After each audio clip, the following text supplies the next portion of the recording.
Hello everyone, কেমন আছো তোমরা? আশা করছি সবাই ভালো আছো। আমার নতুন একটা ভিডিওতে সবাইকে স্বাগত। আজকে তোমাদের সঙ্গে আমি পাস্তার রেসিপি শেয়ার করব।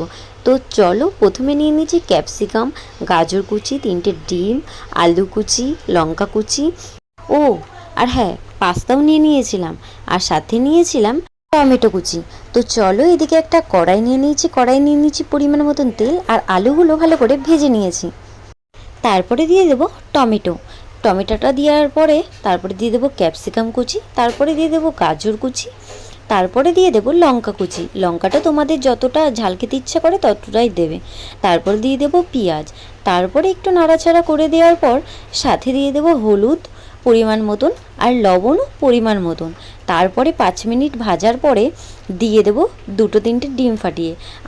আমি তো 3টে ডিম ফাটিয়ে দিয়েছিলাম, তোমরা তোমাদের ইচ্ছা মতোই দিতে পারো। ডিমটা দেওয়ার পরে তো একটু 5 মিনিট ভেজে নেব, আর দেখবো আলুটা সিদ্ধ হয়েছে কি না। আলুটা তো সিদ্ধ হয়নি এখনও, আমার আরও 2 মিনিট ভাজতে হবে। তো এখন তো প্রায় হয়েই গেছে, দেখো ডিমটাও একটু ভালোই ভাজা হয়ে গেছে। তারপরে যে সিদ্ধ করা পাস্তাটা ছিল সেটা দিয়ে দেবো। তো সেটা দেওয়ার পরে আবার 2 মিনিটের মতো নাড়াচাড়া করে নেব।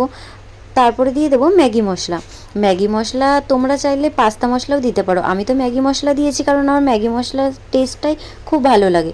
আর তারপরে দিয়ে দেবো কিষান সস, তাহলে কালারটা খুব সুন্দর আসবে। জানো তো, আগে আমার পাস্তাটা না অতটা ভালো লাগতো না, এরকমভাবে রান্না করলে সত্যিই ভালো লাগে খেতে। তোমরাও কিন্তু একবার ট্রাই করে দেখো। আমাদের তো পাস্তা প্রায় রেডি হয়ে গেছে, তোমাদের কাছে কেমন লেগেছে অবশ্যই কমেন্ট করে বলো। তার আগে দাঁড়াও, আমি একটা বাটিতে ঢেলে নিই। তারপরে সাথে দিয়ে দেবো পেঁয়াজ কুচি।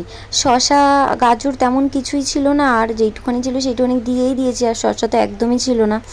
তো পেঁয়াজ দিয়ে আর কিষান সস দিয়ে ডেকোরেশনটা করে নিয়েছি।